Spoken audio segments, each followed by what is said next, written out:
Geometry, Part 2, Special Right Triangles.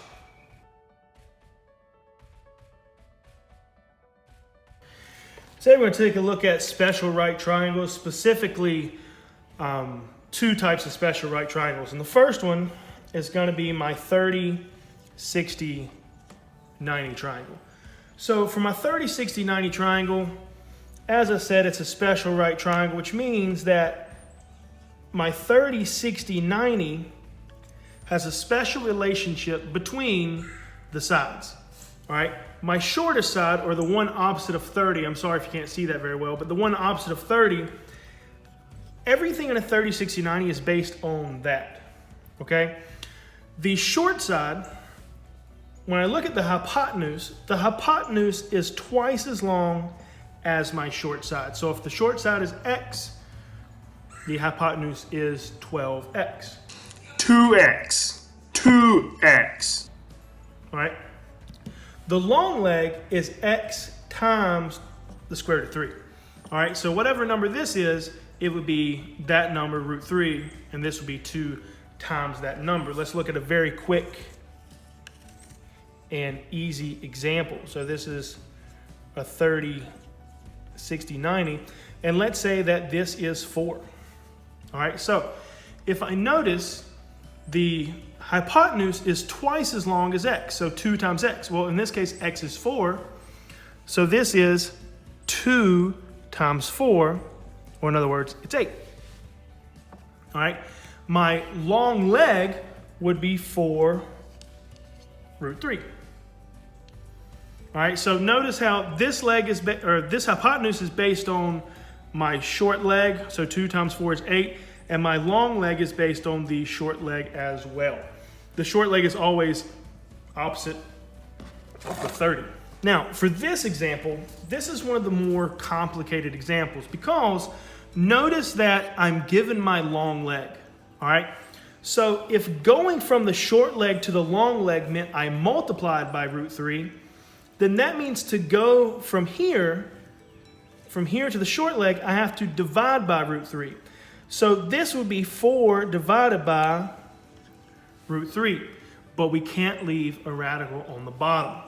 So I'm going to multiply the bottom by the square root of 3 and the top by the square root of 3, and I end up with 4 square root of 3 over 3. 4 over 3 doesn't reduce, so this is what my short leg would be if my long leg was 4. So notice every time that I go from the long leg to the short leg, I have to divide by the square root of 3. If I go from the short leg to the long leg, I multiply by square root of 3. Now, once I've got the short leg, the hypotenuse is easy. Once again, I just multiply by 2. So this is 2 times 4 root 3 over 3, which is just 8 root 3 over 3. So that would be my hypotenuse. So I divided by root 3, got the radical out of the bottom, and then multiplied by 2. And the last example I'm going to look at for a 30, 60, 90 is what happens when it gives me my hypotenuse. Now notice in this case, my hypotenuse already has a root in it, which to start off with isn't going to mess us up that much. So when I look at this, I know that to get from the long side to the short side, or not from the long side, but from the hypotenuse to the short side, this is twice as long as this one. All right, so if I'm going from here to the short leg, I need to do 4 root 2 divided by 2. Now, since the 2 on the bottom is not in a radical, I cannot divide the square root of 2 by 2, but I can divide 4 by 2. So 4 divided by 2 is just 2, and I still have the root 2. All right, now to get from the short side to the long leg, I need to have 2 root 2 times root 3. In this case, the only things I can multiply together are the 2 radicals. So the square root of 2 times the square root of 3 is the square root of 6. All right, so I divided 4 root 2 by 2 to get 2 root 2, and then I multiplied 2 root 2 by the square root of 3 to get 2 root 6. I plan to live forever. So far, so good. Now we're going to look at the second type of special right triangle, which is a 45, 45, 90 triangle. So 45, 45, 90 is a little bit easier than the 30, 60, 90. And the reason is because the two legs are the same. All right, there's not three different lengths. There's two lengths that are the same, and then my hypotenuse is x times the square root of 2. All right, so if I know what either one of my legs is, I know what the other leg is, and I can quickly and easily find my hypotenuse. So let's say I have a 45, 45, 90 triangle. Let's say I'm told this is 3. If that's 3, then the other leg is 3, and I know that this should be 3 times the square root of 2. All right, so if to go from either leg to here, I have 3 times the square root of 2, which is 3 root 2. Now, what happens if I have my hypotenuse?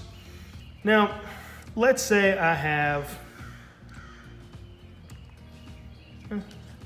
let's say my hypotenuse is 5.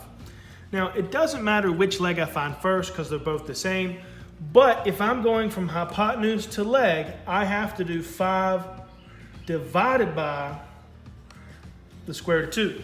The reason I have to do 5 divided by the square root of 2 is to get from a leg to the hypotenuse.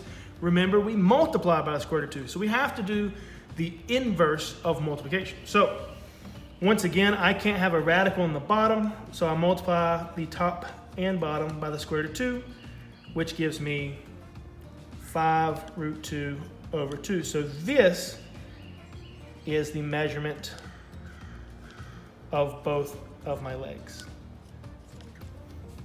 So if there's not a root here, we know we're dividing by the square root of 2, and I can't have the radical in the bottom, and so I simplified it to get 5 root 2 over 2. To get either one of the legs, I know that I need to divide by the square root of 2. So if I'm going from here to a leg, I am saying 3 square root of 6 divided by the square root of 2. Now, in this case, the only thing that can be divided is the two things that are in the radicals. So 6 divided by the square root of 2, so root 6 divided by root 2 simplifies to be root 3. So since these two simplify, I end up with 3 square root of 3 because 6 divided by 2 is 3, and that's all that's left under the radical. There is nothing left at the bottom of the fraction. Then I am finished, and that is both of my sides. If the square root of 6 and square root of 2 didn't simplify to the square root of 3, I would still have to multiply the top and bottom by the radical of 2.